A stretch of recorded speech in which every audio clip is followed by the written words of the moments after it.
ಈ ಒಂದು ವಿಚಾರದ ಬಗ್ಗೆ ಇದಕ್ಕಿಂತ ಸಂಬಂಧಪಟ್ಟಾಗೆ ಅಪ್ಡೇಟ್ಗಳ ಬಗ್ಗೆ ನೀಡೋದಕ್ಕೆ ನಮ್ಮ ಡೆಸ್ಕಿಂದ ಲೈವಲ್ಲಿದ್ದಾರೆ ನಮ್ಮ ಪ್ರತಿನಿಧಿ ಅಶ್ವಥ್ ಅವರು. ಕೇಳೋಣ ಅವ್ರೇನು ಹೇಳ್ತಾರ ಅಂತ.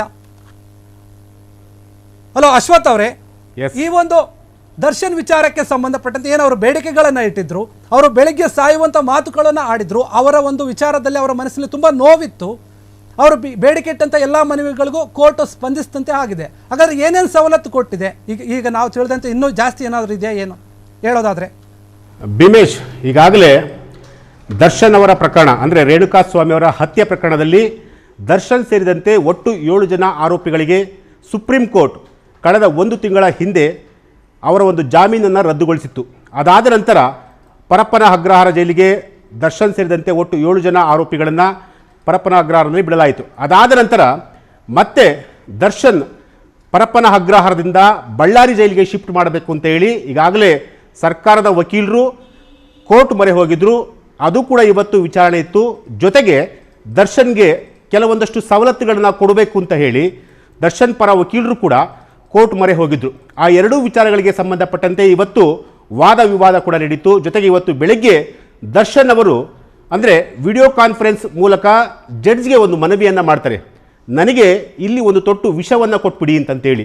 ಆ ಮಾತನ್ನು ಕೇಳಿದಂತಹ ಜಡ್ಜು ನಿಜಕ್ಕೂ ಶಾಕ್ ಕೂಡ ಆಗಿದ್ರು. ಯಾಕೆಂತಂದರೆ ಆ ರೀತಿಯಾದಂತಹ ಒಬ್ಬ ವ್ಯಕ್ತಿ ಸುಮಾರು 50ರಿಂದ 60 ಲಕ್ಷ ಜನ ಇರುವಂತಹ ಅಭಿಮಾನಿಗಳು ಇರುವಂತಹ ಒಬ್ಬ ವ್ಯಕ್ತಿ ಇವತ್ತು ಕೇವಲ 1 ತಿಂಗಳಿಗೆ ಕಂಪ್ಲೀಟ್ ಆಗಿ ಕುಗ್ಗಿ ಹೋಗಿದ್ದಾನೆ ಅಂತಂತಂದರೆ ಅವನ ಮಾತುಗಳಿಂದ ಸ್ವತಃ ಜಡ್ಜ್ ಕೂಡ ಶಾಕ್ ಆಗಿದ್ರು. ಅದಾದ ನಂತರ ಮಧ್ಯಾಹ್ನ 3 ಗಂಟೆಗೆ ನಿಮ್ಮ ಮಾತನ್ನು ಆಲಿಸ್ತೀನಿ ಅಂತ ಹೇಳಿ ಜಡ್ಜ್ ಕೂಡ ಅವರಿಗೆ ಸಮಾಧಾನ ಮಾಡುವಂತಹ ಒಂದು ಕೆಲಸವನ್ನು ಮಾಡಿದ್ರು. ಈಗ ಸದ್ಯದ ಅಪ್ಡೇಟನ್ನು ನೋಡೋದಾದರೆ ಈಗಾಗಲೇ ದರ್ಶನ್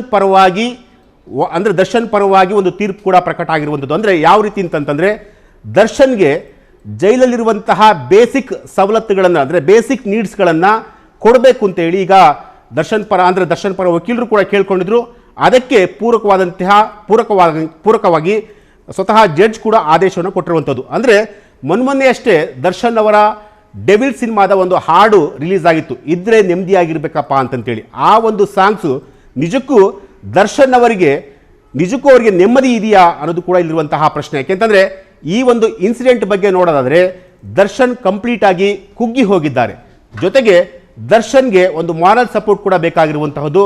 ಸೊ ಆ ಕೆಲಸವನ್ನು ಈಗ ಯಾರು ಮಾಡ್ತಾರೆ ಮುಂದಿನ ದಿನಗಳಲ್ಲಿ ಅನ್ನೋದು ಕೂಡ ಕಾದು ನೋಡಬೇಕಾಗುತ್ತೆ. ಜೊತೆಗೇನಂತಂದರೆ ಪರಪ್ಪನ ಅಗ್ರಹಾರದಿಂದ ಬಳ್ಳಾರಿ ಜೈಲಿಗೆ ದರ್ಶನ್ ಅವರನ್ನ ಶಿಫ್ಟ್ ಮಾಡಬೇಕು ಅಂತ ಹೇಳಿ ಒಂದಷ್ಟು ಮಾತುಗಳು ಕೂಡ ಕೇಳಿ ಬಂದಿತ್ತು. ಜೊತೆಗೆ ದರ್ಶನ್ ಅಂದರೆ ಸರ್ಕಾರದ ವಕೀಲರು ಕೂಡ ದರ್ಶನ್ ಅವರನ್ನ ಪರಪ್ಪನ ಅಗ್ರಹಾರದಿಂದ ಬಳ್ಳಾರಿ ಜೈಲಿಗೆ ಶಿಫ್ಟ್ ಮಾಡಬೇಕು ಅಂತ ಹೇಳಿ ಅಂದರೆ ಒಂದು ಮನವಿಯನ್ನು ಕೂಡ ಸಲ್ಲಿಸಿದರು. ಆ ಎಲ್ಲ ವಿಚಾರಗಳ ಬಗ್ಗೆ ಇವತ್ತು ಸಂಪೂರ್ಣವಾಗಿ ಒಂದು ಕೋರ್ಟು ಒಂದು ಆದೇಶವನ್ನು ಕೊಟ್ಟಿರುವಂಥದ್ದು. ಅಂದರೆ ಜೈಲಾಧಿಕಾರಿಗಳು ದರ್ಶನ್ ವಿರುದ್ಧ ಅಂದರೆ ದರ್ಶನ್ ಏನಾದರೂ ಜೈಲಲ್ಲಿ ಬೇರೆ ಬೇರೆ ರೀತಿಯಾದಂತಹ ಒಂದು ಆಕ್ಟಿವಿಟೀಸಲ್ಲಿ ತೊಡ್ಕೊಂಡ್ರೆ ಅಂದರೆ ಇಲ್ಲೀಗಲ್ ಆಕ್ಟಿವಿಟೀಸಲ್ಲಿ ತೊಡ್ಕೊಂಡ್ರೆ ಅವರ ಮೇಲೆ ಜೈಲಾಧಿಕಾರಿಗಳೇ ಕ್ರಮವನ್ನು ತೆಗೆದುಕೊಳ್ಳಬಹುದು ಅಂತ ಹೇಳಿ ಒಂದು ಆದೇಶವನ್ನು ಕೊಟ್ಟಿರುವಂಥದ್ದು.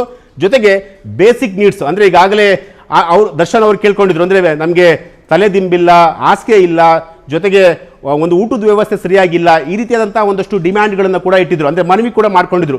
ಸೊ ಆ ಎಲ್ಲ ಮನವಿಗಳನ್ನು ಈಗ ಜಡ್ಜ್ ಈಗ ಪುರಸ್ಕರಿಸಿರುವಂಥದ್ದು. ಅಂದರೆ ಮೊದಲ ಹಂತದಲ್ಲಿ ದರ್ಶನ್ ಅವರಿಗೆ ಈಗ ಜಯ ಸಿಕ್ಕಿರುವಂಥದ್ದು. ಅಂದರೆ ಅವರ ಅಭಿಮಾನಿಗಳಿಗೆ ಎಲ್ಲೋ ಒಂದು ಕಡೆ ಖುಷಿಯಾದಂತಹ ಒಂದು ವಿಚಾರ. ಅಂದರೆ ಬೇಸಿಕ್ ನೀಡ್ಸ್ ಕೊಡುವುದಕ್ಕೆ ಈಗ ಜಡ್ಜ್ ಕೂಡ ಒಪ್ಕೊಂಡಿರುವಂಥದ್ದು. ಭೀಮೇಶ್, ಈಗ ಏನು ಅಂತಂದರೆ ದರ್ಶನ್ ಅವರ ಮನವಿಯಲ್ಲಿ ಇನ್ನೊಂದು ಕೂಡ ಇತ್ತು, ನನಗೆ ಮನೆ ಊಟ ಬೇಕಂತ. ಅದ್ರ ಬಗ್ಗೆ ಏನಾದರೂ ಅಪ್ಡೇಟ್ ಇದೆಯಾ? ಏನಾದರೂ ಕೋರ್ಟ್ ಹೇಳಿದೆಯಾ ತರಬಹುದು, ಅವಾಗ ಏನಾದರೂ ಮನೆಯವರು ಬಂದು ತಂದು ಕೊಡ್ಬೋದು, ಆ ಥರ ಏನಾದರೂ ಇದೆಯಾ? ಭೀಮೇಶ್, ನಿಮ್ಮ ಕ್ವಶನ್ ರಿಪೀಟ್ ಮಾಡಿ ಸರ್. ಅಂದರೆ ದರ್ಶನ್ ಅವರ ಒಂದು ಮನವಿಯಲ್ಲಿ ಮನೆಯ ಊಟ ಕೂಡ ಇತ್ತು, ಮನೆಯ ಊಟ ನನಗೆ ಬೇಕು ಅಂತ ಕೇಳಿದ್ರು, ಮನೆ ಊಟ ಏನಾದರೂ ತಂದ್ಕೊಡೋಕ್ಕೆ ಅವಕಾಶವನ್ನು ಕೊಟ್ಟಿದ್ಯಾ ಅಂತ ಕೋರ್ಟ್?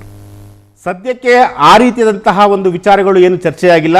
ಕೇವಲ ದರ್ಶನ್ ಅವರಿಗೆ ಏನು ಬೇಸಿಕ್ ನೀಡ್ಸನ್ನು ಕೊಡಬೇಕು ಅಂತೇಳಿ ಒಂದಷ್ಟು ಮನವಿಯನ್ನು ಮಾಡಿಕೊಂಡಿದ್ರು. ಆ ರೀತಿಯಾದಂತಹ ಮನವಿಗೆ ಜಡ್ಜ್ ಈಗ ಪುರಸ್ಕಾರ ಕೊಟ್ಟಿರುವಂಥದ್ದು. ಅಂದರೆ ಅವರ ಮನವಿಯನ್ನು ಒಪ್ಕೊಂಡು ಅವರಿಗೆ ಬೇಸಿಕ್ ನೀಡ್ಸನ್ನು ಮಾತ್ರ ಕೊಡಲಿಕ್ಕೆ ಅವಕಾಶವನ್ನು ಮಾಡಿಕೊಟ್ಟಿರುವಂಥದ್ದು. ಸೊ ಹಾಗಾಗಿ ಸದ್ಯಕ್ಕೆ ಎಲ್ಲೋ ಒಂದು ಕಡೆ ದರ್ಶನ್ಗೆ ಈ ರೀತಿಯಾದಂತಹ ಒಂದು ಸವಲತ್ತುಗಳು ಬೇಕಾಗಿತ್ತು. ಯಾಕೆಂತಂದರೆ ಈ ಹಿಂದೆ ಅವರಿಗೆ ಬೆನ್ನು ನೋವಿತ್ತು ಅಂತೇಳಿ ಸಾಕಷ್ಟು ಅಂದರೆ ಆಸ್ಪತ್ರೆಗೂ ಕೂಡ ಹೋಗಿದ್ರು, ಮತ್ತೆ ಜಡ್ಜ್ ಮುಂದೆ ಮತ್ತೆ ವಕೀಲರ ಮುಂದೆ ಕೂಡ ಹೇಳ್ಕೊಂಡಿದ್ರು ನನಗೆ ಬೆನ್ನು ನೋವಿದೆ ಅಂತೇಳಿ.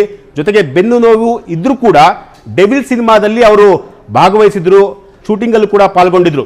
ಸೊ ಈಗ ಮತ್ತೆ ಸುಪ್ರೀಂ ಕೋರ್ಟ್ ಅವರ ಜಾಮೀನನ್ನ ರದ್ದು ಮಾಡಿದ ತಕ್ಷಣ ಮತ್ತೆ ಪರಪ್ಪನ ಅಗ್ರಹಾರ ಜೈಲಿಗೆ ಅವರನ್ನ ಕಳಿಸಿರುವಂಥದ್ದು. ಸೊ ಹಾಗಾಗಿ ಈಗ ಸದ್ಯಕ್ಕೇನಂತಂದ್ರೆ ಅವರಿಗೆ ಬೇಸಿಕ್ ನೀಡ್ಸ್ ಅನ್ನ ಮಾತ್ರ ಕೊಡ್ಲಿಕ್ಕೆ ಜಡ್ಜ್ ಈಗ ಆದೇಶವನ್ನು ಕೊಟ್ಟಿರುವಂತಹದ್ದು. ಭೀಮೇಶ್. ಓಕೆ ಅಶ್ವಥ, ಧನ್ಯವಾದಗಳು ತಮ್ಮೆಲ್ಲ ಮಾಹಿತಿಗಾಗಿ.